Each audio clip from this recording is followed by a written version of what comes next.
Chapter 12. The Instinctive Emotions. Many attempts to classify the emotions have been made by the psychologists, but the best authorities hold that beyond the purpose of ordinary convenience in considering the subject, any classification is scientifically useless by reason of its incompleteness. As James cleverly puts it, any classification of the emotions is seen to be as true and as natural as any other, if it only serves some purpose. The difficulty attending the attempted classification arises from the fact that every emotion is more or less complex and is made up of various feelings and shades of emotional excitement. Each emotion blends into others. Just as a few elements of matter may be grouped into hundreds of thousands of combinations, so the elements of feeling may be grouped into thousands of shades of emotion. It is said that the two elements of carbon and hydrogen form combinations resulting in 5,000 varieties of material substance, from anthracite to marsh gas, from black coke to colorless naphtha. The same thing may be said of the emotional combinations formed from two principal elements of feeling.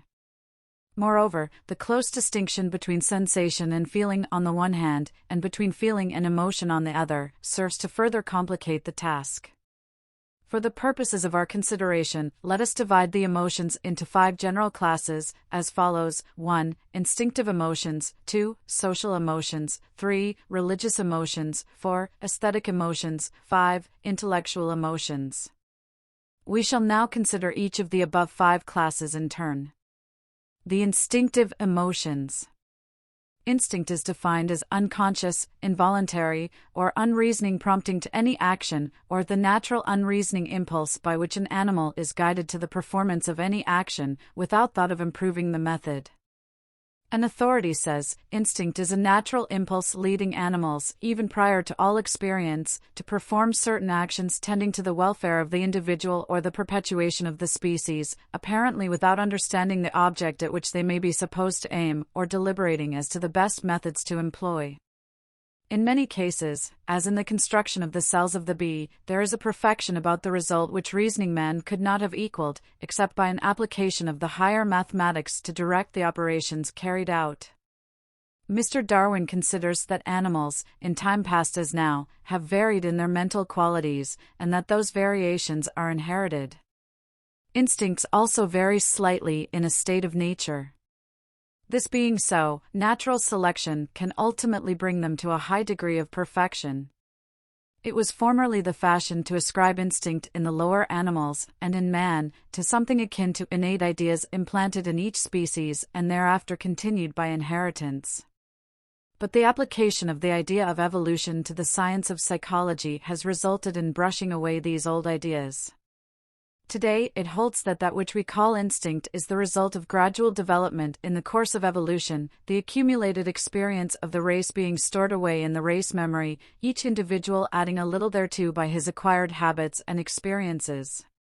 Psychologists now hold that the lower forms of these race tendencies are closely akin to purely reflex actions, and the higher forms, which are known as instinctive emotions, are phenomena of the subconscious mind resulting from race memory and race experience. Claude says, instinct is the higher form of reflex action. The salmon migrates from sea to river, the bird makes its nest or migrates from one zone to another by an unvarying route, even leaving its young behind to perish, the bee builds its 6-sided cell, the spider spins its web, the chick breaks its way through the shell, balances itself, and picks up grains of corn, the newborn babe sucks its mother's breast, all in virtue of like acts on the part of their ancestors, which, arising in the needs of the creature, and gradually becoming automatic, have not varied during long ages, the tendency to repeat them being transmitted within the germ from which insect, fish, bird, and man have severally sprung. Schneider says, it is a fact that men, especially in childhood, fear to go into a dark cavern, or a gloomy wood.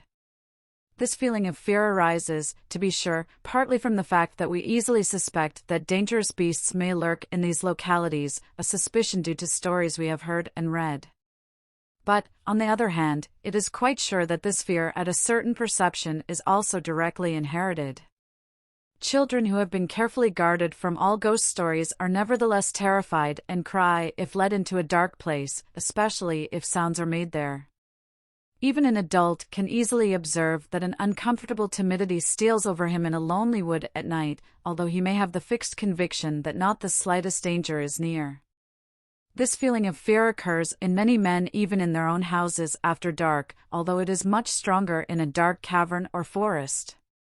The fact of such instinctive fear is easily explicable when we consider that our savage ancestors through memorable generations were accustomed to meet with dangerous beasts in caverns, especially bears, and were for the most part attacked by such beasts during the night and in the woods, and that thus an inseparable association between the perceptions of darkness, caverns, woods, and fear took place, and was inherited. James says, "Nothing is commoner than the remark that man differs from lower creatures by the almost total absence of instincts, and the assumption of their work in him by reason." We may confidently say that however uncertain man's reactions upon his environment may sometimes seem in comparison with those of the lower mammals, the uncertainty is probably not due to their possession of any principles of action which he lacks. On the contrary, man possesses all the impulses that they have, and a great many more besides. High places cause fear of a peculiarly sickening sort, though here again individuals differ. The utterly blind instinctive character of the motor impulses here is shown by the fact that they are almost always entirely unreasonable, but that reason is powerless to suppress them. Certain ideas of supernatural agency, associated with real circumstances, produce a peculiar kind of horror. This horror is probably explicable as the result of a combination of simple horrors. To bring the ghostly terror to its maximum, many unusual elements of the dreadful must combine, such as loneliness, darkness, inexplicable sounds, especially of a dismal character, moving pictures half discerned, or, if discerned, of dreadful aspect, and a vertiginous baffling of the expectation. In view of the fact that cadaveric, reptilian, and underground horrors play so specific and constant a part in many nightmares and forms of delirium, it seems not altogether unwise to ask whether these forms of dreadful circumstance may not at a former period have been more normal objects of the environment than now. The evolutionist ought to have no difficulty in explaining these terrors, and the scenery that provokes them, as relapses into the consciousness of the cavemen, a consciousness usually overlaid in us by experiences of a more recent date. Instinctive emotion manifests as an impulse arising from the dim recesses of the feeling or emotional nature, an incentive toward a dimly conscious end. It differs from the almost purely automatic nature of certain forms of reflex process, for its beginning is a feeling arising from the subconscious regions, which strives to excite an activity of conscious volition. The feeling is from the subconscious, but the activity is conscious. The end may not be perceived in consciousness, or at least is but dimly perceived, but the action leading to the end is in full consciousness. Instinct is seen to have its origin in the past experiences of the race, transmitted by heredity and preserved in the race memory. It has for its object the preservation of the individual and of the species. Its end is often something far removed in time from the moment, or the welfare of the species rather than that of the individual, for instance, the caterpillar providing for its future states, or the bird building its nest, or the bees building cells and providing honey for their successors, for very few bees live to partake of the honey which they have gathered and stored, they are animated by the spirit of the hive. The most elementary forms of the instinctive emotions are those which have to do with the preservation of the individual, his comfort, and personal physical welfare.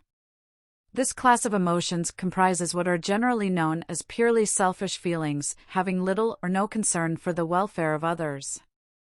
In this class we find the emotional feelings which have to do with the satisfaction of hunger and thirst, the securing of comfortable quarters and warm clothing, and the spirit of combat and strife arising from the desire to obtain these.